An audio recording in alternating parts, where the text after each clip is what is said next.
BA yet, right? Nah, hang on. Good morning, dieharders. Who's ready to live free or die hard? This is the Shogun on the S&W EXPerience Podcast, and once again, I'm joined by my good friend Syxx. I know I said the next video I would do would be a review of the 2018 sci-fi replicas, but this couldn't wait, so hell yeah.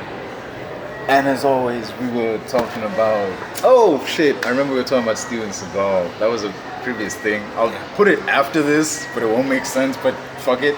There's a story that Michael J. White was telling about... No. It wasn't him. It was Isaiah Washington. Yeah. On the set of the film Exit Wounds, there was this scene, like one fight scene between Michael J. White and Steven Segal. And Steven Segal had a history of whenever he would have a fight scene with a stuntman or whatever, he would actually he would actually check them with punches and kicks and whatever. And everybody knew it. Even back in early 2000s, late 90s, he had that reputation. Like he actually hit the stuntman. And the way Isaiah Washington tells it, like it was kind of his job because the director told him like, hey, hang out with Steven Segal because like you gotta share scenes or whatever. It was kind of his job to be like, yo, I know you check people in like when you fight with stuntmen or whatever, but don't do that with Michael J. White. Like, he's not the one. Like he would, if he'd have done that, there would be no more Steven Segal. He's Let's not be honest. The one. You don't play with him. He's not a bad guy. Yeah. But he can fuck you. Not even Shogun. Dude. Yeah. Not even Shug. And Shug is huge. Not even Mike respects him. Yeah. The dude, like he's World champion. Yeah, so when they asked Michael J. White, like, hey, so when you did have like that one scene with him, did he ever like tap you on? I'm like, oh no. I hear stories about like he would do that with people, but he didn't do that with me. Like that didn't make sense. I wonder why. Like just yeah. I wonder why. Oh damn. But moving on from the has-been and his whatever the fuck that is in his hair that actually oozes out even he gets wet. Dude, I remember Tom Arnold tells a story about they were on this houseboat filming a scene. Yeah. The door that leads to the pier is on the left and the door that leads into the ocean is on the right. So they're talking and like he's talking with the director about how like they're gonna do the scene. Steven Seagal comes in, reads the script, and he's like, okay, this line, this is how you're gonna say this, and instead of saying this, you're gonna say that, okay? Let's start the scene. And he goes the wrong way. And Tom Arnold, he like, I wanted to say he was going the wrong way, but at the same time, like, he goes out, splashes right into the ocean. Embarrassing. And he's like, I kid you not, the place where he went down, there was like this black ooze, like just like... Product. Ooh, bottles of product. Dude. Disgusting. Oh my god, dude, it is beyond obvious he dyes his hair, but why? To such a degree, That it just completely runs in water? Yikes. Dude, but yeah. Moving on from that guy, what else to tell about? I remember we were talking about Cillian Murphy as Doom. Ooh, And I wanted to ask you, would you prefer in the Fantastic Four movie that he already be in the suit, or would you rather an origin story with him outside the suit, then he gets it? Okay. Well, considering, I don't know, I've spoken about this before. Considering how we've never really seen his backstory, specifically in a faithful manner, and the Fantastic Four movie from 2006 does not count, I definitely want them to give us a comic-accurate, historic, proper backstory of Doom. So I'm talking about, I need Latveria. I need his troubled past. I need his mother. I need the magic. Yeah, so we never really got. Yeah. We never got Latveria. We only got like mentions of it. Like in the 06 movie, like there was that one guy who was like, hey, now that you're out of the company, you can like go back home to Latveria, back to the old country or whatever. That's just that's a throwaway line. It's a throwaway line, a little Easter egg.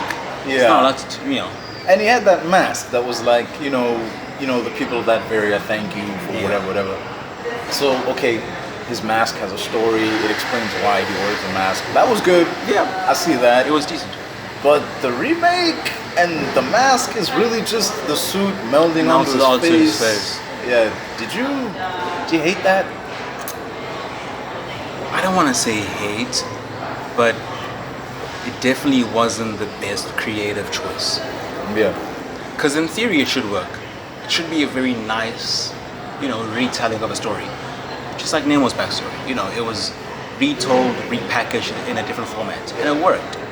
Yeah. But the way that they executed that, it just didn't work.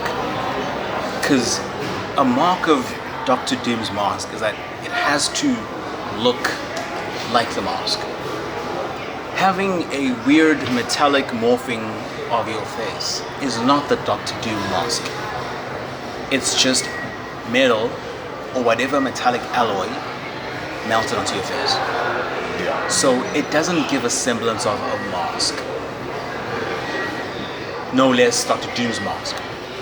So I feel like if they had still melted his face in said accident in the movie Fant4stic, and then have him needing to wear a mask, perhaps as a breathing apparatus, something to help him live pain-free, Darth Vader shit. a la Bane, Darth Vader, that would be much better. Yeah. But what we got, it was too edgy, too look at me, I'm realistic, I'm what he probably would be in the real world, which isn't even that to begin with. Because there's no negative dimension in the real world. Do you feel the Fantastic Four would work well in a more realistic take? No. Because we need the Zany. You can't have the cosmic powers without the cosmic. You can't have everything that they stand for from a perspective of a highly technologically developed family/team without the highly technologically developed world. You can't have them existing in the Dark Knight world, because how would they even get to space to begin with? What space program is that developed? I think the Dark Knight and mostly Christopher Nolan's Dark Knight trilogy kind of ruined superhero movies in a way. Yeah, outside of the MCU, because everybody's painted the impression that realistic is better when it's not. It doesn't fit everybody. Yeah. It fits Batman because Batman is a dude. Yeah. He would work in a realistic and he setting. has no powers.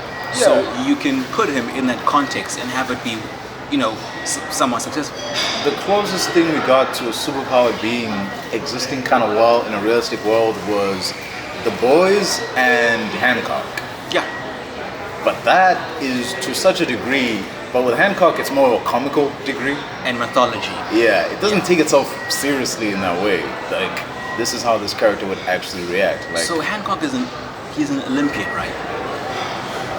I mean, Him and his, I guess, they said bound by face and they get out of it. Yeah, They were created side by side. Yeah, they came from like a race of people. Yeah. There were more of them, but like And they were created for each other.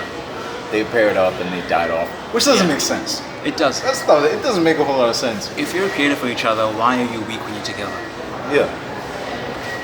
If you're capable of super strength, flight, advanced healing, durability, why does being together make you mortal? Yeah. Is that some sort of sick, twisted joke by your god? It would make more sense if you said the farther away they were, the weaker they are. got. Yeah. Because love should be a binding agent. It should make you stronger. Yeah. It should be a nice allegory of that. Instead, it's a weird subversion that doesn't even work. What also, another thing about that movie, she never specifies who they are. Because when she's in the hospital showing him all of the scars, it's like, yeah, they came for us in 18 whatever. Yeah. This was 1400. You came in to save me. Who is they? She kept saying like they came I would first, they came assume first. Yeah. you look at those Salem witch trials, right? Yeah. 1492. A lot of people back then were, stoned, executed and whatnot for displaying weird abilities that conventional humans are not capable of. I would assume it was mostly a product of mob justice / angry terrestrials, like people from Earth. You look at you and go, you are not fit for this world, you are abominations, you are witches, you are Like, demons. this is our way of life. If you don't deal with it, you must be taken out. Exactly. Like, you do not subscribe to the way we live, and because of that, we have to kill you. It's classic colonialism, classic anything. Yeah. Yeah. Essentially with those characters. So like, okay, that was actually in this other movie shoot, Charlie Stone's in The Order, where it showed like, yeah, people who recover from damage, they were haunted and called witches and whatnot. And it makes sense there. Yeah. There is an understandable they in that movie. But in the world of Hancock, it's like, who's really gonna step to Hancock? And who can? Why does a crowd of people? I mean, given what they explained, it does make sense. But even those mechanics are dumb because yes, the crowd was able to hurt you because you were together. So you both of you were mortal. I understand that. That's how you got your scar. How would they know?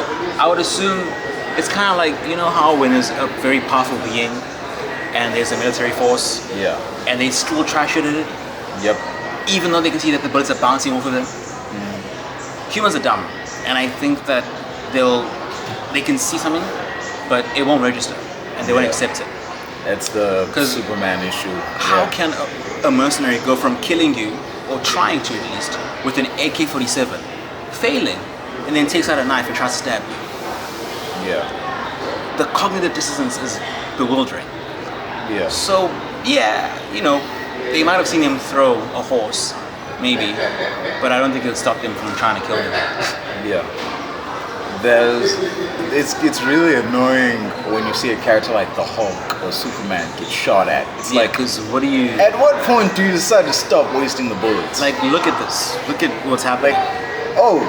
Perfect example, Superman Returns. Yeah. That scene where he literally gets shot in the eye. Like, before that, a dude was emptying a machine gun at him. The eye is understandable. It should be vulnerable. It should be. I can get that. I don't know why his eye is that hard. Yeah.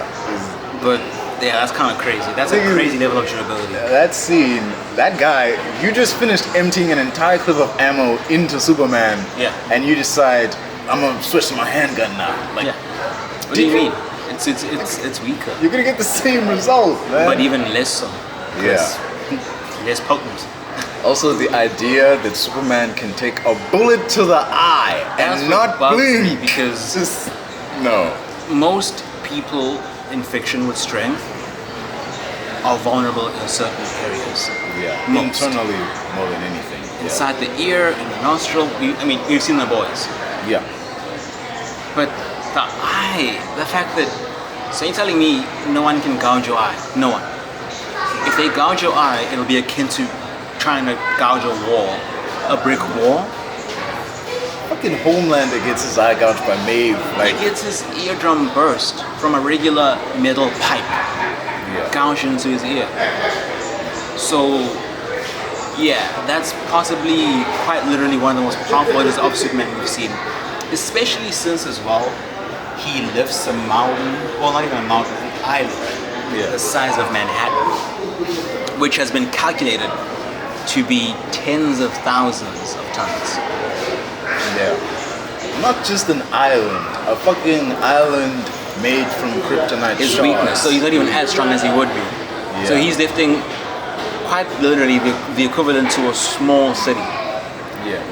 While weakened. And he still has the power to not only lift it, but hurl it into space.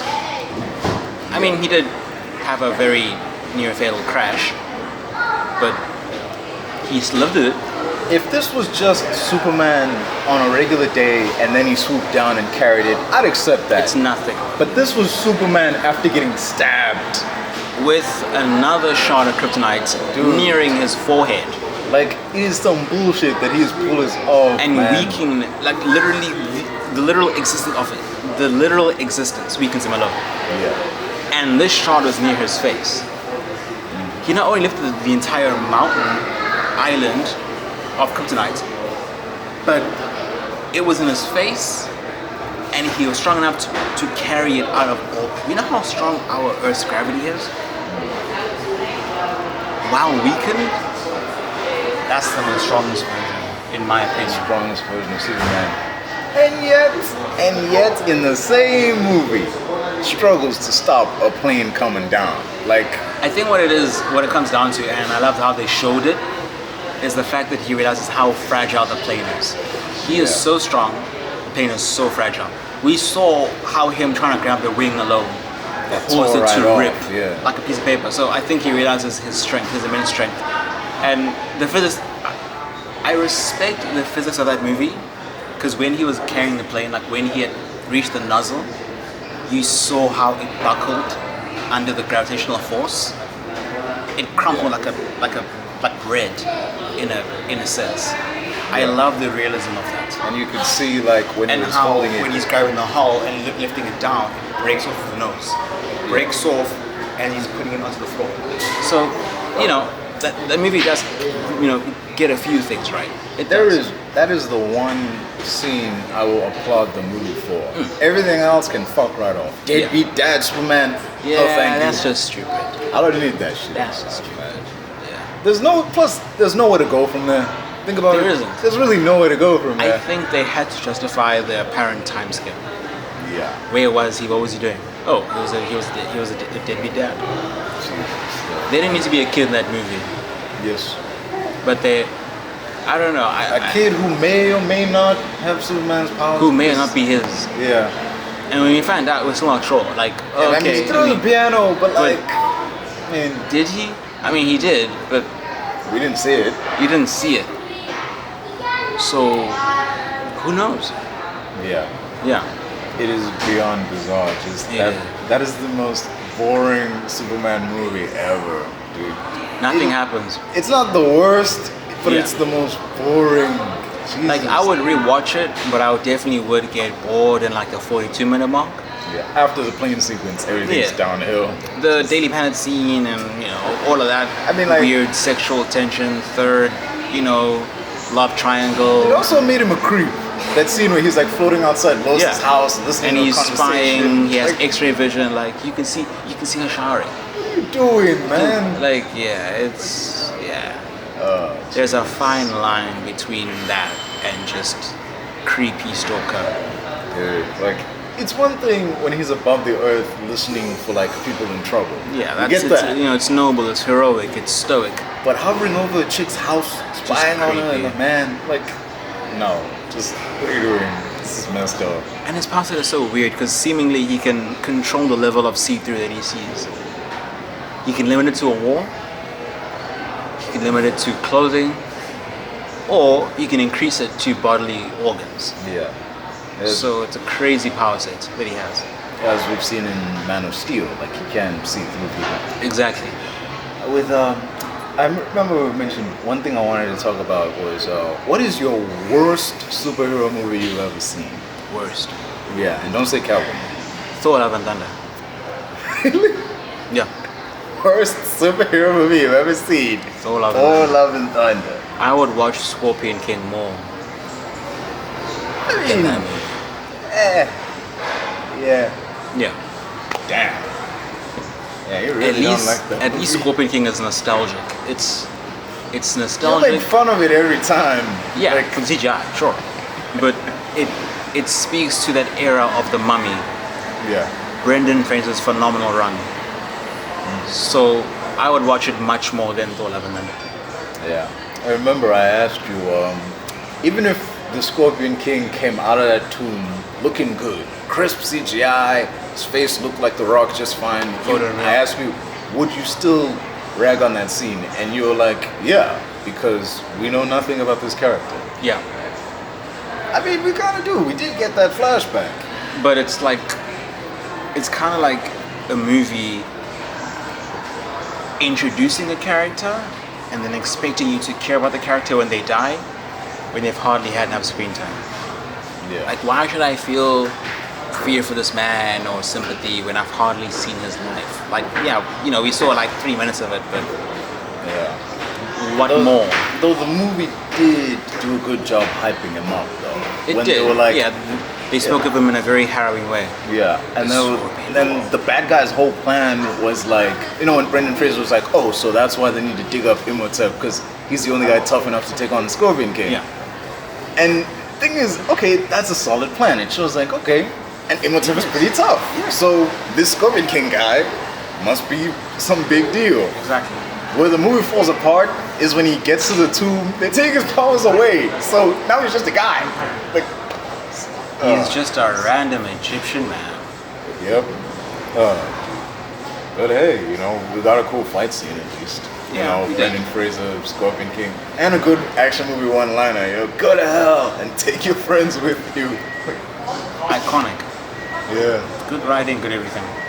And speaking about The Mummy, I never did get your thoughts on Tom Cruise's The Mummy. You seen it?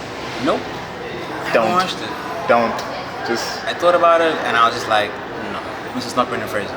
Everything wrong that Amazing Spider-Man 2 did, trying to set up like 5 movies in one movie. Oh, the Dark Universe. Yeah. I've seen some screenshots of Jaws.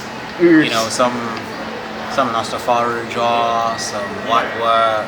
Jesus, dude, yes, let us walk past the room of sequels, and spin-offs. Yeesh. We want you to know right away. We want to make this a universe. The monster hype of the 50s. Yeah. Trying to recapture The it. thing is, dude, funny enough, this isn't the first time they've tried that.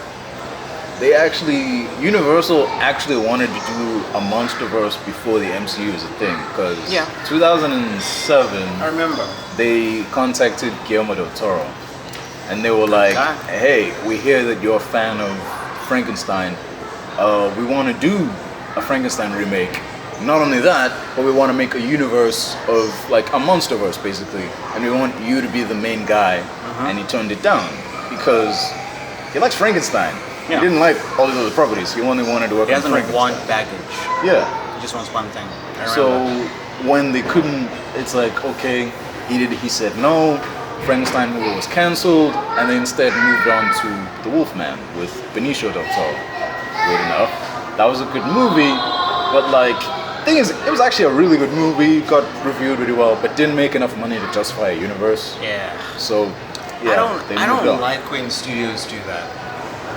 Like the whole justification of it needs to reach X threshold to warrant a sequel feels very it just feels like the entire movie's existence is purely fiscal based. Yeah.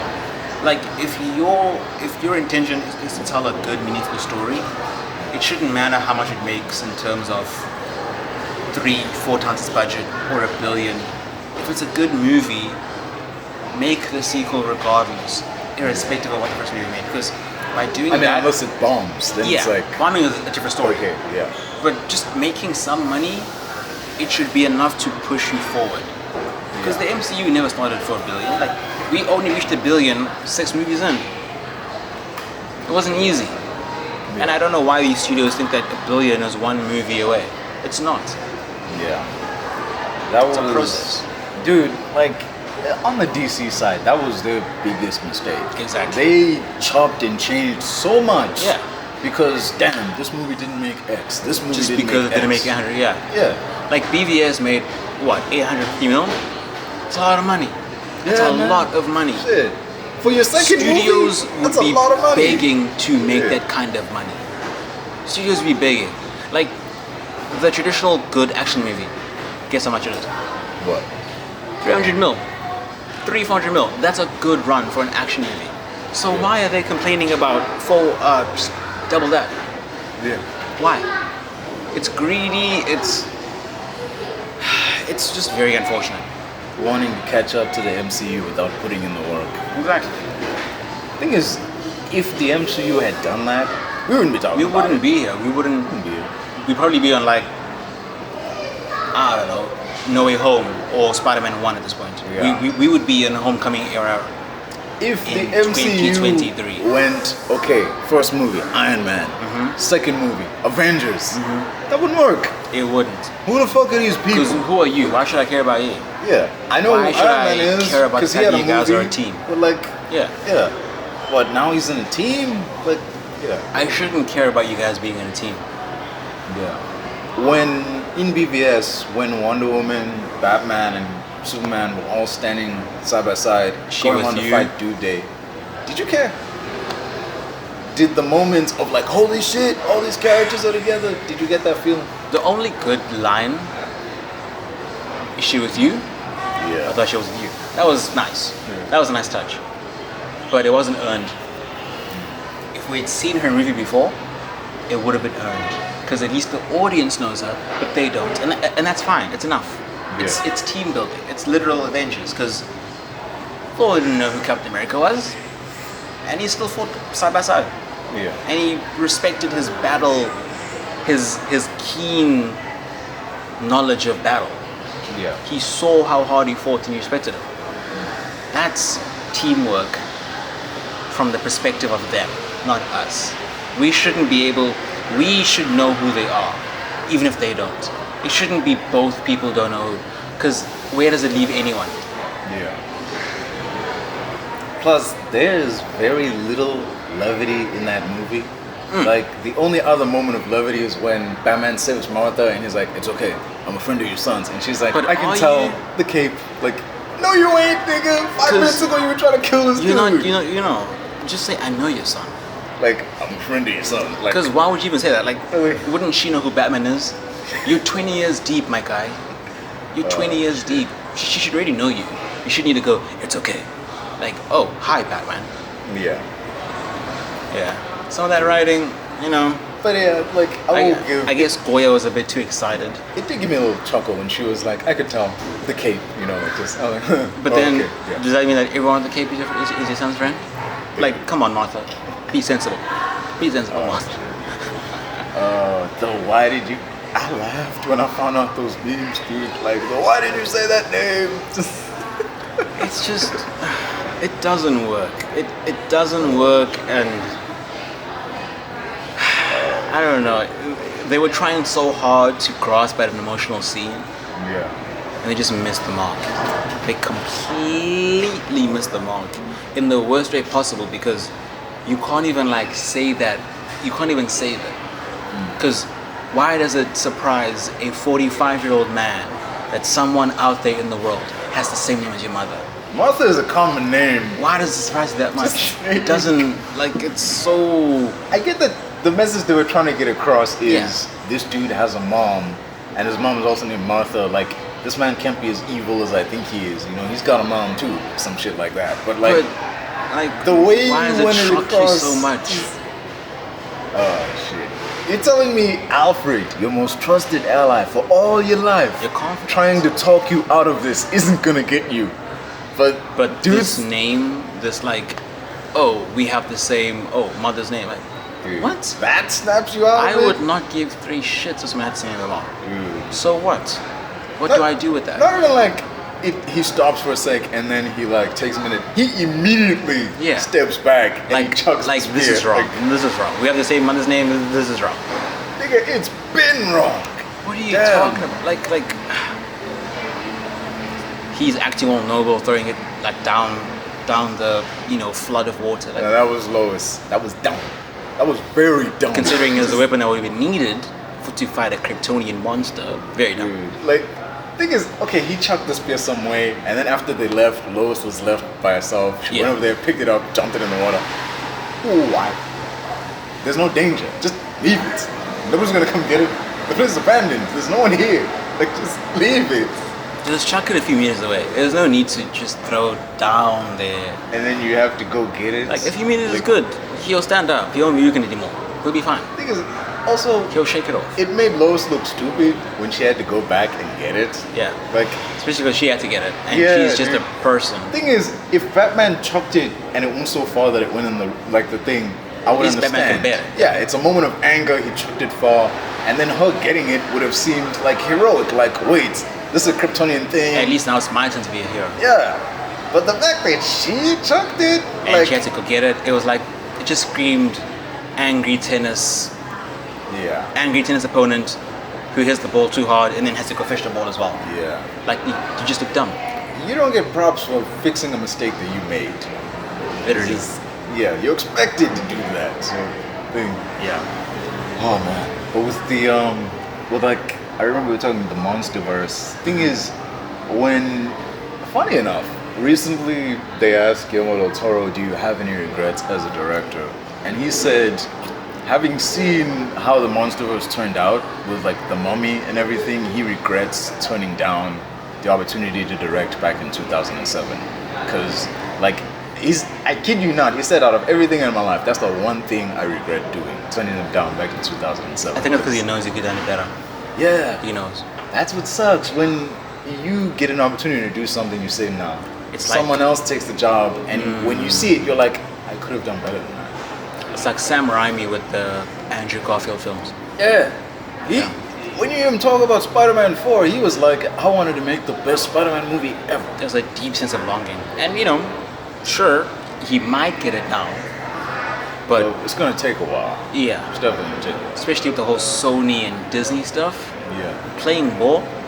Thing is, who in the Sonyverse, what's this? Not the SUMC, because they changed the name again. Yeah. Let's say the Sony Spider-Verse. Yeah, the SSMU. Yeah, the Spider-Verse, whatever. In that world, who's Spider-Man? Because Garfield has his world, Tobey has his world, but Morbius knows that there's a Spider-Man. There is a Spider-Man in Morbius. I guess they plan to link it. Like, which is weird because... Yeah, but which one though? Because it'll probably be Andrew. Because he didn't get his third movie, so his third movie might just link back into the mainline Sony Spider-Man universe, which is just part of the Marvel multiverse cinematic universe. So it's kind of like, you know, it's everything and nothing at the same time.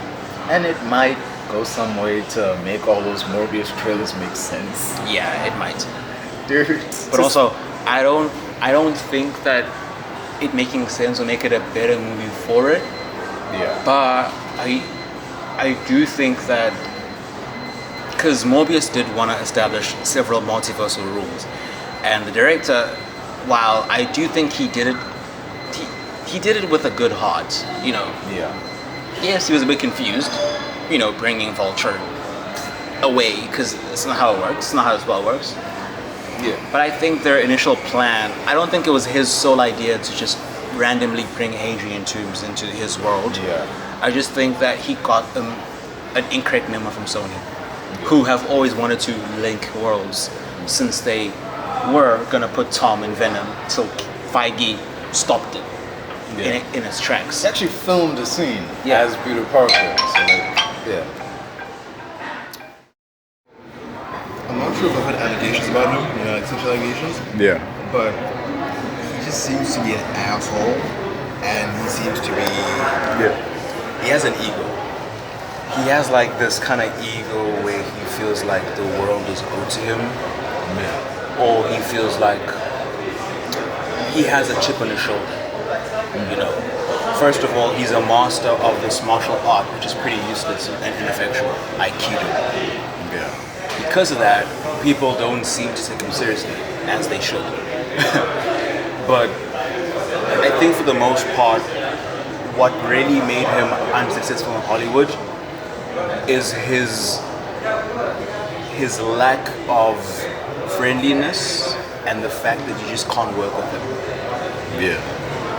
He's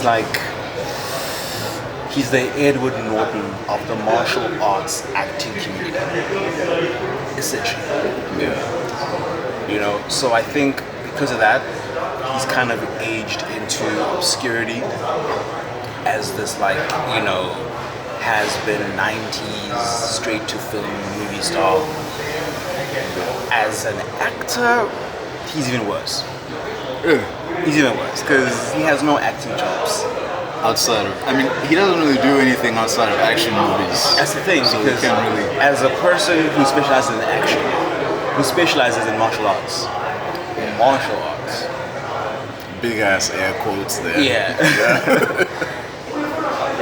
He hasn't really shown what he's capable of in any sense, because you look at his scenes from his older movies, and we're talking about Slim era Segal. He was never a person who was action heavy and martial arts proficient. He was never a Jackie Chan. He was never a Jet Li. You know, he was never a Brandon Lee or Bruce Lee or Chuck Norris. He was never any of that. You look at him in his earlier movies, especially when it comes to action set pieces, he sucks. He sucks, he moves slow, he is extremely unnimble, which is ironic given that he is a master in Aikido. He uses martial arts. A martial art you can't use to win a street fight.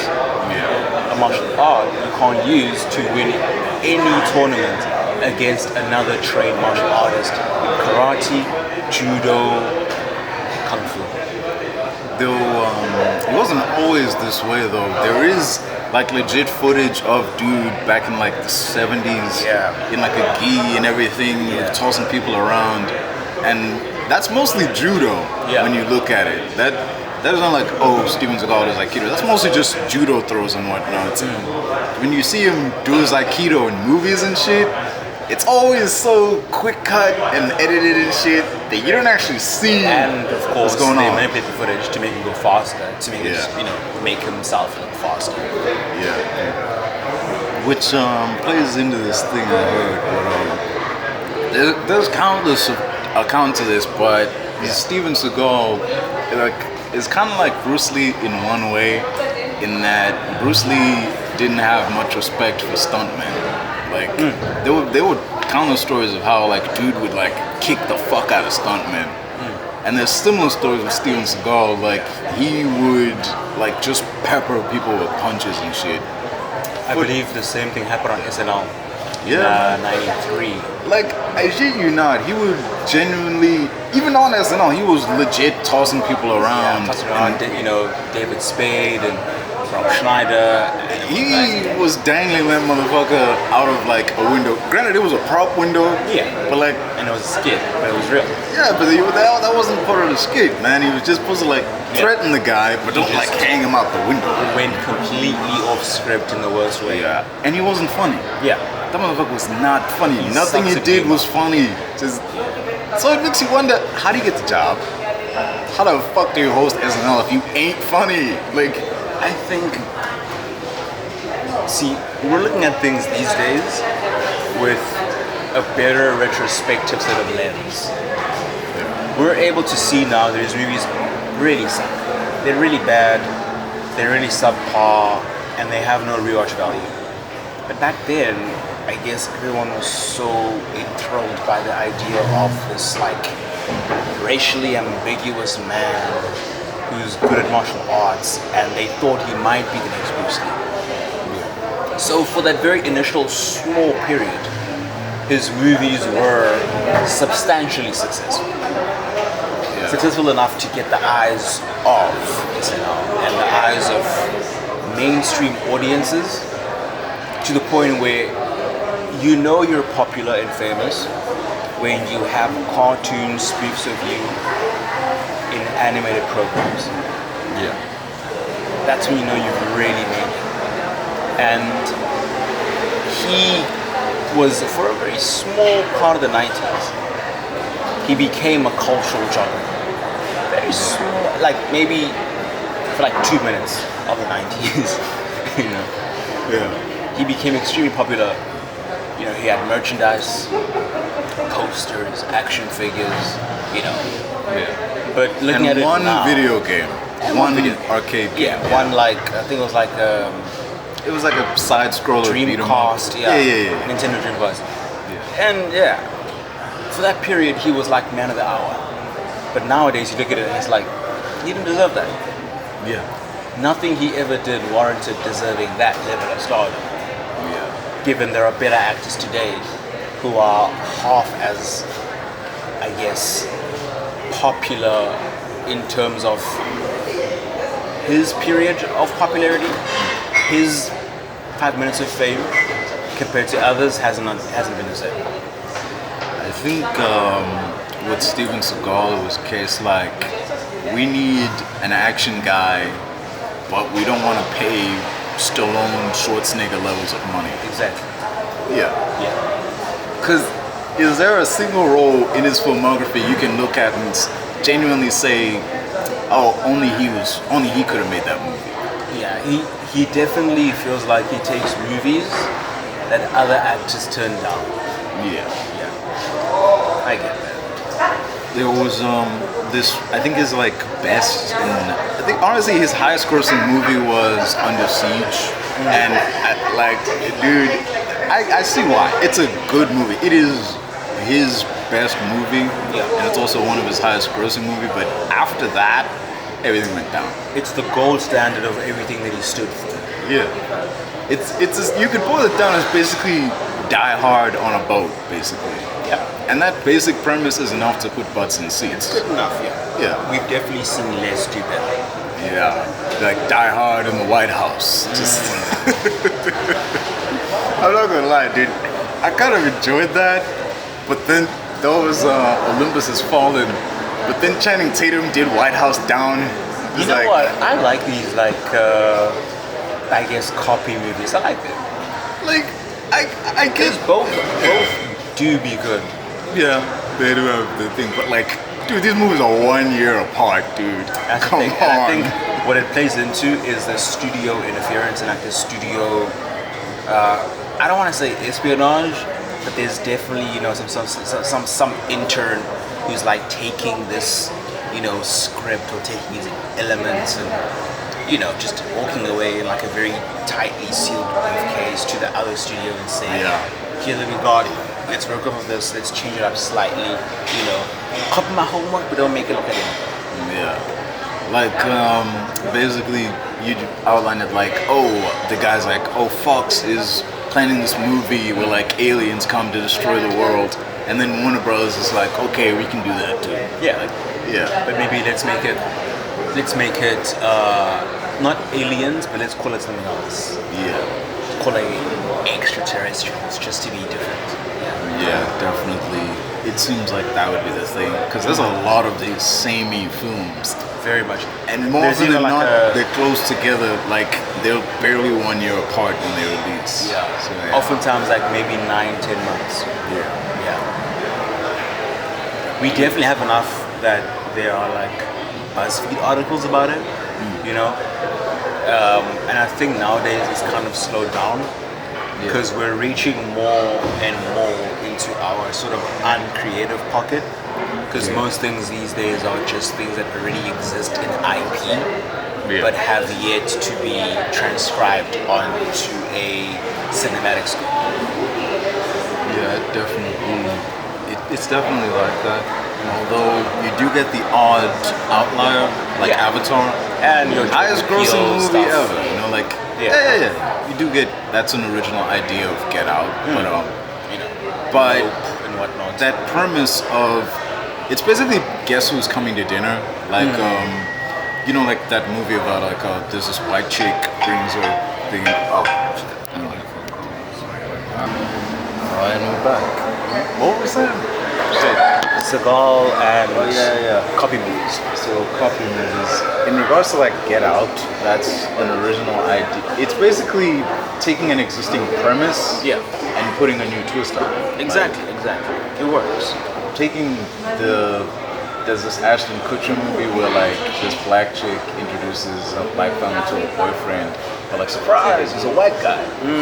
And like if you flip that and then put it in the genre of a horror movie, suddenly you have a new movie. I think that's Peele's genius. Peele is definitely able to challenge the human condition in ways that definitely fit to the black diaspora, because there haven't been many movies that tell our stories in a non-traumatic aspect. Most black movies in Hollywood, they're so intrinsically obsessed with black trauma porn and black suffering. We hardly ever see a flipped element of black stories. Because how many white stories are there that are so diverse? Every one. You have a white action star, a white rom-com, a white horror, a white drama. So what I like with Peele is that he is the mainstream modern day, so to speak, Spike Lee, in terms of he's able to get a platform, he's able to create these stories, and he's able to get recognition from it. Because Spike Lee is a person I feel was greatly robbed in his career. he is a man who deserved so many Oscars for his films, for his production, and I feel like part of what really didn't make him stand out was that he wasn't willing to play ball in a Hollywood sense in the way that Jordan Peele has. Jordan Peele, and I think this also helps because Jordan Peele is a mixed race man in America. He is able to sort of be a cultural linchpin of this new, younger generation of directors who can not only get star power from these actors and actresses, but he's able to sit and occupy these white spaces in a more meaningful way than any fully black director will ever be able to. Yeah. And I think because of that, and of course, you know, his films getting nominations and actual Oscars, I think we're definitely in store for a phenomenal career ahead, which is ironic considering that he's already had such an extensive career thus far, considering that he began on Mad TV in the mid-90s with Keegan-Michael Key, of course. Yeah. But it's very surprising that his career has sort of taken, or it sort of started a new life with his now like directorship and Because prior to Get Out, Jordan Peele was a comedy guy. Yeah. And that's all people really saw. Key and Peele, You know? Mad TV, Comedy Central. So like, now yeah. to see a comedic actor do a horror movie and have it be not like shock scary, but like scary in a different way, it definitely, you know, it's something to take note of. Man. Yeah. Like, say It's culturally symbolic. Yeah, like, you know, like Harold Ramis, when he directed Ghostbusters, he was a comedy guy. Exactly. Yet here he is doing this sci-fi, Doing a tone that should be out of his scope, out of his, you know, area of expertise. Yeah. But it works. Because you, more often than not, you see a guy like Harold Ramis and you'd expect him to do more movies like Groundhog Day. Yeah. And you wouldn't be wrong, he does do those movies, but then you get this sci-fi movie out of him and it's like, oh damn, he's not just a one-trick pony, he can do other things. And I think as well, that also speaks to how certain thematic elements and genres can definitely overlap. Like, using Peele as an example, I was watching an interview he did with NPR, and he spoke about his success in directing these movies, like this specific genre of movies that he's directed, and he speaks to the similarities and like sort of, I guess, the blurring of lines between comedy and horror. Because what he said is that horror is essentially comedy without the punchline. It's the scariest part of our mind without the sort of, I guess, just kidding or it's a joke. And I think because of that, he's able to definitely use horror as a way to tell meaningful stories that are as engaging as comedy, that aren't as scary as traditional horror. And he excels in that because he has over 2 decades worth of comedy under his belt.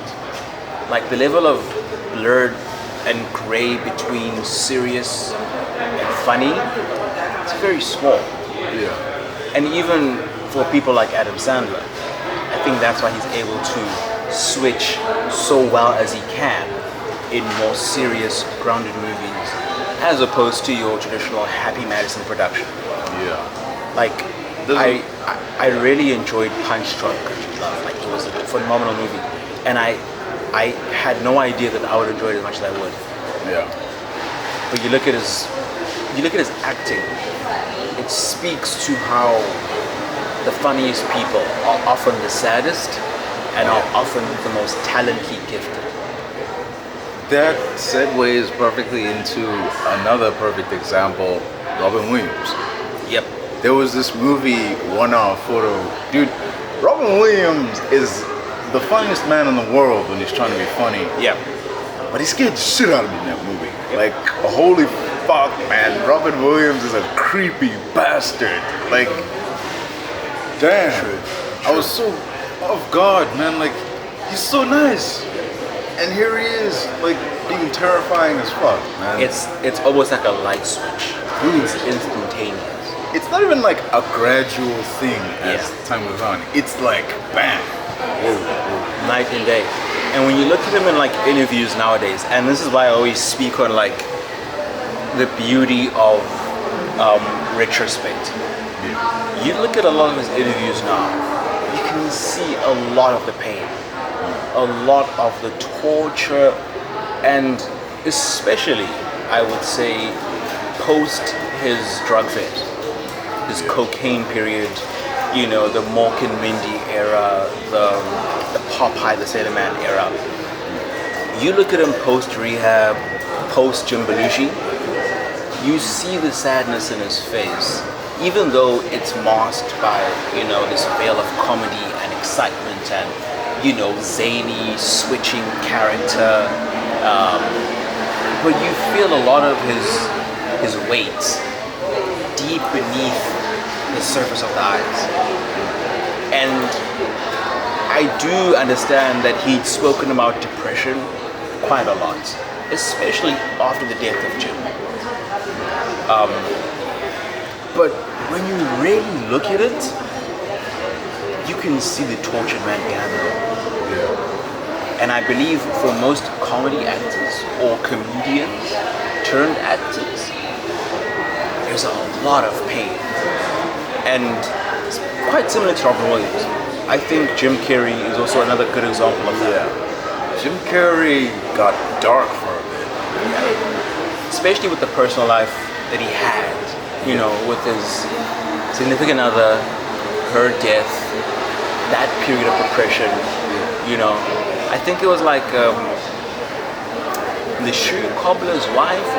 It was a movie, something like that, where he's a cobbler. Wasn't that Adam Sandler? He like put other people's shoes on, he became them. I'm not sure, but I've seen about 2 of Jim Carrey's most depressing films, and man, they hate you like a bus. They hate you like a bus. There was this dark drama he did where he was like a cop. Like he had his head shaved, his beard was all grown out. And it was so weird. Like seeing him, not just with a grown beard and shaved hair, but like, this movie is so depressing. Why are you here? I get that. Yeah. Like Jim is a man, and I definitely hope his mental health has gotten better. Because, you know, we live in trying times, very trying times. I just hope that he can stay with us longer than Robin was able to. Because Robin fought for so many years. To fight demons for 30 years, that's astronomically difficult.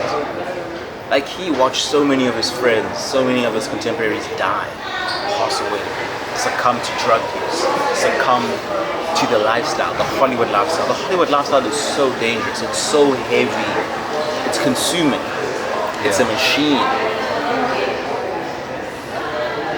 It's heavy stuff. Whether you're on top of the world and everybody wants a piece of you, or when Hollywood just drops you out of nowhere. Like you were never worth anything to begin with. Yeah. That happens a lot. It does. Yeah. Men and women. People, there's this idea that it's mostly these Hollywood starlets who have like one big moment and then they get dropped when they get too old or whatever. Nah, it happens to the men too. Yeah. I mean, just look at the fall off of so many former Disney child stars who had tumultuous periods in their adolescence where I mean, you're getting money, you're young, you're famous, everyone wants you, all eyes are on you. Your life can go in such a crazy direction. You can either go in the direction of a person like the Sprouse twins, relatively tame lives, or duality on the other side. You can be a Lindsay Lohan. You can be an Orlando Brown. You can be a Frankie Muniz is not so much a person who was troubled, but I think fame definitely affected and impacted his childhood. Yeah. Especially with him now. I think you've heard this before. But he has like this short-term memory loss where he doesn't remember some aspects of his childhood and filming Malcolm in the Middle. I mean, I think now his memory is better, but you look at it back then, and it's understandable how that life can consume you and spit you out. It's understandable. It's so heavy. It's a lot. Your week isn't your week anymore. Like someone else is deciding what you're gonna do on this day, and for how long, with who. It's just it's mind-boggling. It's a lot to think about. I'm just happy that we're kind of more aware of these things these days, because of that, there are definitely ways to like circumvent, kind of prevent it altogether. Just the mental health struggles of people, especially young actors coming up. Yeah. There are definitely more avenues to latch on, more support systems. Plus, their parents are a lot better, because you would get like an Aaron Carter whose parents screwed him out of his money. Yep. Or like a Macaulay Culkin, like his dad forced him to take movie after movie after movie. It's like, and he would tell us the stories about like when he would mess up a line, or when like a scene would have to be shut down because of him, he would genuinely like in between the breaks, he would pull him to one side and he would like scream at him and yell at him what are you doing? Get your head in the game. It's very, to me, reminiscent of the childhood that Michael Jackson had. Yeah. That just forced into a situation you cannot control, burdened by just burgeoning talents, and there's no one who really has your true interest at heart around to save you. Yeah. And it's sad because you look at Katherine Jackson. I do believe that she genuinely loved her son, but it's very hard, especially as a woman, it's very hard to eclipse the power that the patriarchy and that the man has. A lot of Michael's abuse was at the hands of his father. Yes, the industry also did heinous things to him, but I definitely think that it all starts at home.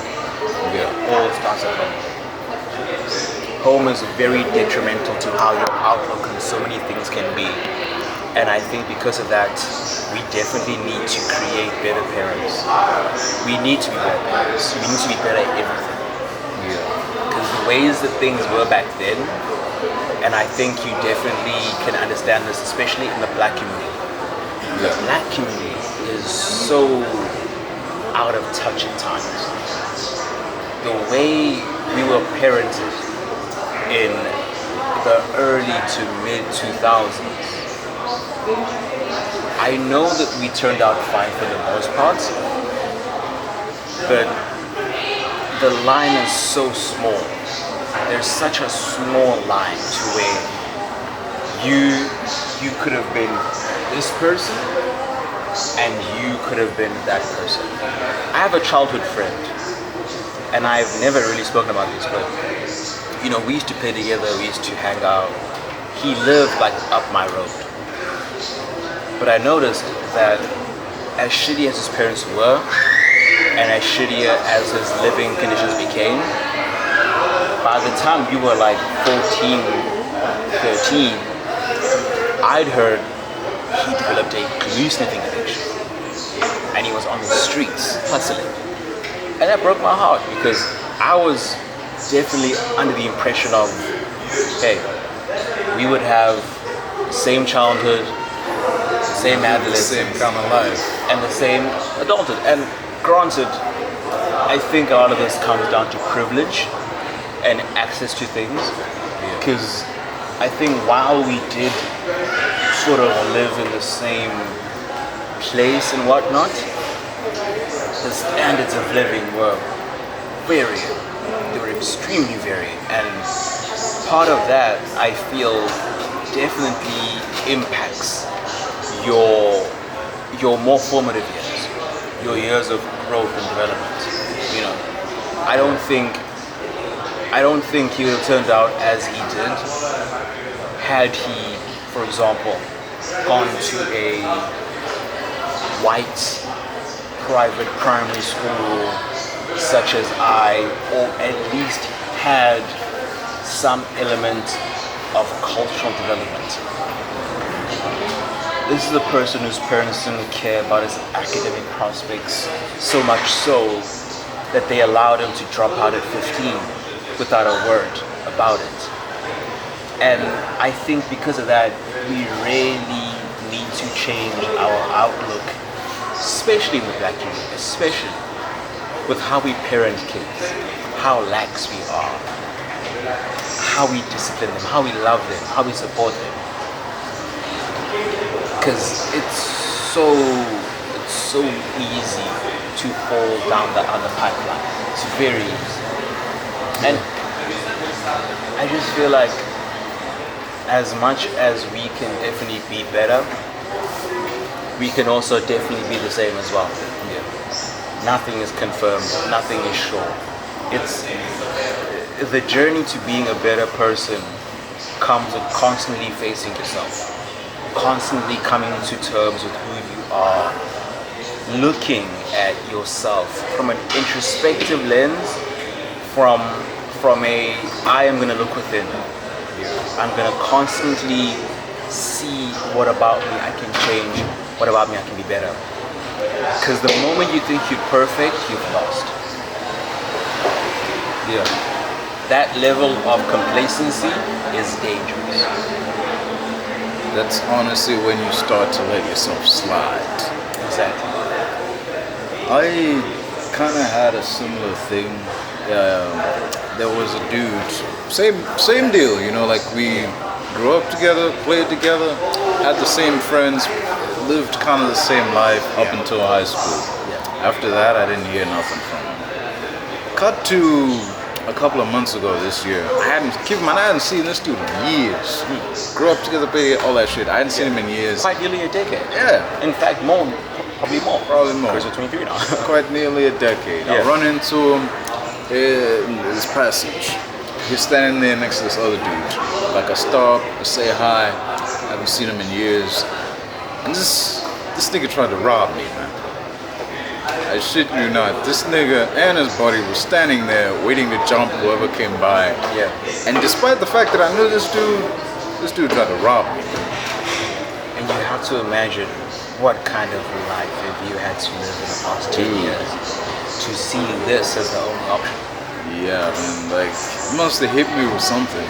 Because, like, I could feel, like, okay, like, you know, like, you can register a punch. Like, okay, a punch just landed.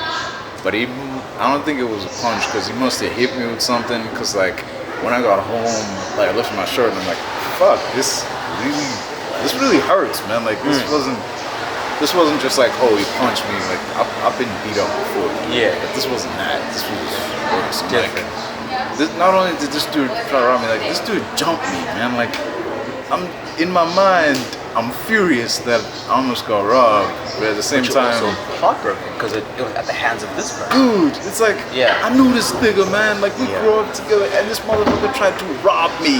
Not only that, but he jumped me. Like, and as much as you can be angry and be filled with so much vitriol, you also feel pain that was his only option. Dude, that was his only move. He couldn't greet you, he couldn't hug you, he couldn't catch up. His only level of his only level of existence at this point was survive. Yeah. That's painful. It's heartbreaking. He took off, and, you know, so I went home. My cousin was there, like, not the cousin that's living there now, a different cousin. So I told him, dude, almost got robbed, whatever, and he was like, all right, let's go find this guy. So we go to his house, and it turns out he hasn't lived there in years. Dropped out of school a long time ago. We pop, man. If you want to find him, like, Nasa workshop, you know, maybe we go to whatever ringy-dink passageway, whatever slum. Like, as mad as I was, you're right, it was kind of sad. Like, dude, what happened? This is tough. Yeah. Jesus. Man. Man, we've got to do better for our children. We've got to do better. We've got to support them. We've got to love them with our all. And we've got to get them help if they ask for it. So many people ask for help. And they don't get it till it's too late. All else fails, don't give up on them. Yeah, don't give up. The last thing you want to do, even if it's like, I can't support you financially or whatever, but don't give up on them. Yeah. Because the moment you tell a kid, like, fuck off then, do whatever, like, that's the last thing, that's the worst, that's one of the worst things you can do. Just tell them. Who else do they have after that? You have to imagine that your entire worldview has to change when the people who brought you in the world no longer see you fit enough as caring for them. That's really when things must change in a completely blindsiding and incomprehensible way. It's definitely, like, I understand cutting off parents than before, you know. Yeah, you know, kids but if spending too much they're money. the ones who do that, that's worse than any pain on this planet.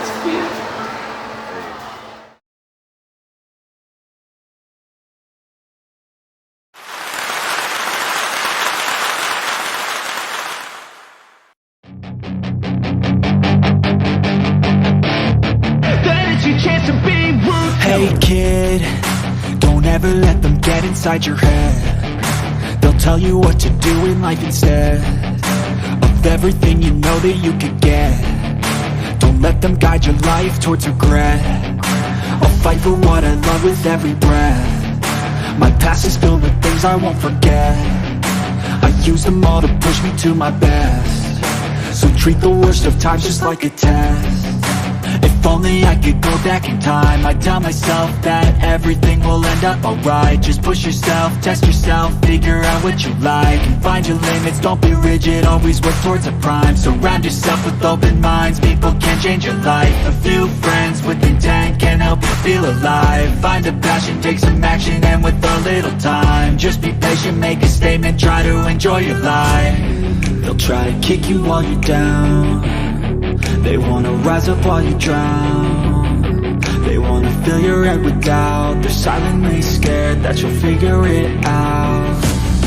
I'll make it look like I'm losing, won't bother hiding my bruises. And when they finally think you're wounded, then it's your chance to be ruthless.